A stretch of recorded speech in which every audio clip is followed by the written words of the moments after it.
Nous avons désormais Caleb Maupin, qui est un journaliste américain, analyste politique et fondateur du Centre pour l'innovation politique aux États-Unis. Son thème est restaurer l'amitié naturelle entre la Chine et les États-Unis. Salutations à tous. Je tiens à vous remercier de l'occasion qui m'est donnée de m'adresser à cette très importante conférence sur le thème de la Syrie et de la nécessité de mettre fin aux sanctions pénales criminelles imposées par les États-Unis et de la nécessité pour les États-Unis de modifier sa politique dans les relations avec les autres pays du monde.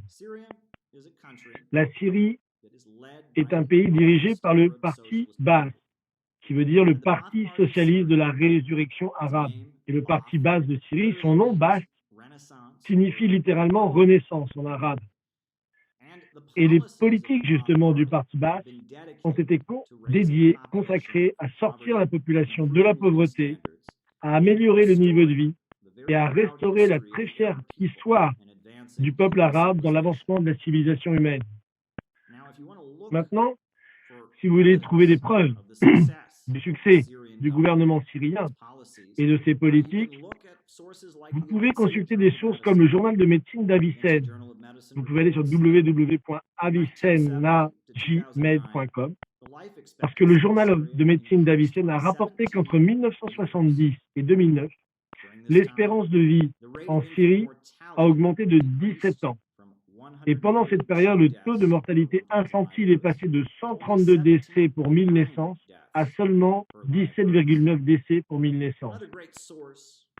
Une autre grande source d'information sur la République arabe syrienne et sur ce qu'elle a fait pour aider sa population. Et l'étude publiée, une étude qui est publiée par pays, par la Bibliothèque du Congrès des États-Unis d'Amérique. Selon cette étude, en 1981, 42% de la population adulte syrienne était analphabète, mais en 1991, l'analphabétisme en Syrie avait été éliminé. L'étude publiée par la Bibliothèque du Congrès américain fait également l'éloge du gouvernement syrien pour ses efforts à bâtir des infrastructures, à offrir des opportunités économiques. Cette étude de la Bibliothèque du Congrès américain écrit, je cite, « Les dépenses massives pour le développement dans l'irrigation, l'électricité, l'eau, les projets de construction de routes et l'expansion des services de santé et d'éducation dans les zones rurales ont contribué à la prospérité pendant les années 1980 en Syrie. » Fin de citation. Il convient de noter que l'Union soviétique était un allié important au cours des années 80.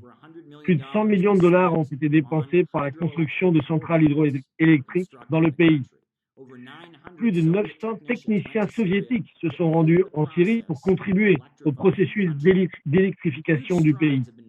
D'énormes progrès ont été réalisés en Syrie pour créer un pays moderne. En Syrie, vous avez différents groupes religieux, les sunnites, les chiites, les aléwites, les alaouites, les chrétiens, qui vivent ensemble en paix et unis dans un gouvernement laïque. En Syrie, vous avez des syndicats dans les usines. Vous avez différents partis qui sont représentés au gouvernement. Et la Syrie reste l'un des gouvernements les plus modernes et les plus démocratiques de la région. Cependant, plutôt que de se lier d'amitié avec ce gouvernement, les dirigeants des États-Unis ont été déterminés à renverser le gouvernement syrien. Ils se sont alliés à certaines des forces les plus réactionnaires de la région, les extrémistes wahhabites, qui cherchent à nous ramener au XVe siècle et qui cherchent à mener des guerres religieuses sectaires. La communauté chrétienne de Syrie, la communauté halawite de Syrie, d'autres minorités religieuses, ainsi que la majorité sunnite, ont rejeté tous en bloc ces mesures. Pourtant, la volonté de renverser le gouvernement syrien, Assad must go, Assad doit partir, comme l'a déclaré l'administration Obama, ces sentiments semblent être toujours vivants dans les cercles du pouvoir. Et maintenant, dans leurs efforts continus pour déstabiliser le pays et prolonger une guerre horrible, les sanctions criminelles contre la Syrie continuent. L'administration Biden continue de les mettre en œuvre. Et il convient de noter que le résultat des efforts visant à renverser violemment le gouvernement syrien a non seulement créé des millions de réfugiés, mais a rendu justement le sort des Américains beaucoup moins sûr. ISIL ou ISIS ou Daesh, ou peu importe comment vous voulez les appeler, ce groupe horrible de terroristes est le résultat même des efforts américains pour renverser le gouvernement syrien. Ces groupes ont été armés et entraînés, et bon nombre de ces soi-disant rebelles modérés, qui étaient soutenus par le gouvernement américain, ont fini par se joindre à la campagne terroriste de Daesh. Le fait d'armer des extrémistes et des fanatiques religieux pour renverser le gouvernement syrien a eu des résultats catastrophiques, comme nous l'avons vu dans le monde entier. Il convient également de noter que la Syrie est très proche de la Chine. Et la fondation Jamestown a écrit en 2007 que des centaines de millions de dollars avaient été investis en Syrie afin de moderniser les infrastructures pétrolières et gazières vieillissantes du pays, et que la politique consistant à tenter de déstabiliser, de renverser le gouvernement syrien au moyen de sanctions paralysantes, en armant les extrémistes, était le reflet de la guerre commerciale contre la Chine. La Chine est également un pays qui s'est relevé, repris le contrôle de son économie, a mis l'économie au service de la nation dans son ensemble et a sorti des millions de personnes de la pauvreté. En Chine, de nombreuses centrales électriques gigantesques ont été construites. En fait, la plus grande centrale électrique, ou plutôt la centrale hydroélectrique, devrais-je dire, du monde est le barrage des Trois Gorges. Et elle a été créée par le Parti communiste chinois.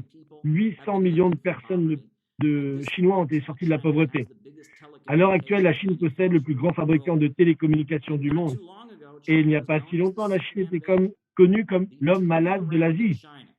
Donc le redressement de la Chine, qui est passé d'un pays profondément pauvre à une superpuissance économique, est peut-être l'une des plus belles histoires du XXe et du XXIe siècle.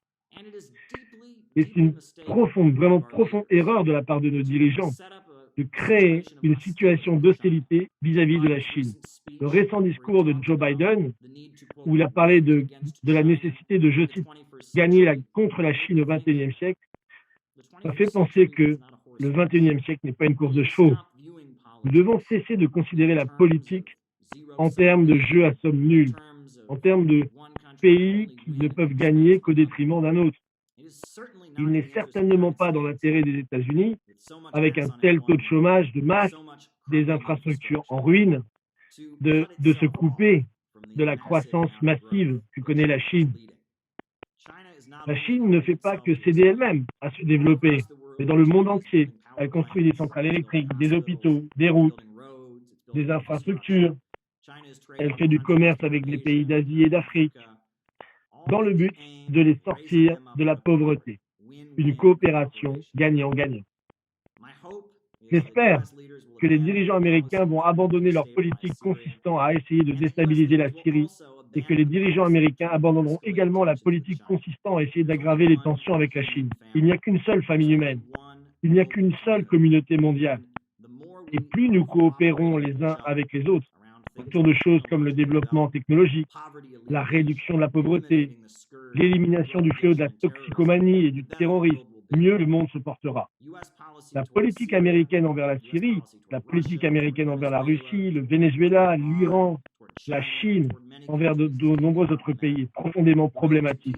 Le chemin vers la paix, le chemin pour sortir les pays de la pauvreté, le chemin vers un monde meilleur pour tous, le chemin vers l'élimination du terrorisme et des narcotrafiquants et le chemin de la coopération internationale. C'est donc le message que nous devons communiquer à nos amis, à nos collègues, à tous ceux que nous connaissons. Nous devons expliquer que les sanctions sont une guerre économique, qu'elles détruisent la vie des gens, qu'elles les empêchent d'avoir accès aux soins médicaux, qu'elles font du mal aux gens ordinaires, et que la rhétorique des droits de l'homme, pour les justifier, est souvent empreinte d'hypocrisie. Le gouvernement américain prétend être un défenseur de la démocratie, mais nous les voyons s'aligner sur le gouvernement de Colombie qui abat des gens en pleine rue. Nous les voyons s'aligner sur le régime d'austérité à Haïti. Nous les voyons s'aligner sur le royaume d'Arabie Saoudite avec ses décapitations publiques et sa monarchie autocratique. La rhétorique des droits de l'homme ne devrait pas être utilisée pour mener une guerre économique contre des pays indépendants, où qu'ils soient dans le monde. Espérons donc que notre conférence d'aujourd'hui puisse jouer un rôle important, non seulement en éduquant les gens, mais aussi en changeant peut-être le ton du discours et en préparant le terrain pour une nouvelle orientation de la politique américaine où, au lieu de démolir des pays avec des sanctions, nous coopérons avec eux pour faire ce qui est nécessaire alors que nous nous tournons vers un avenir meilleur.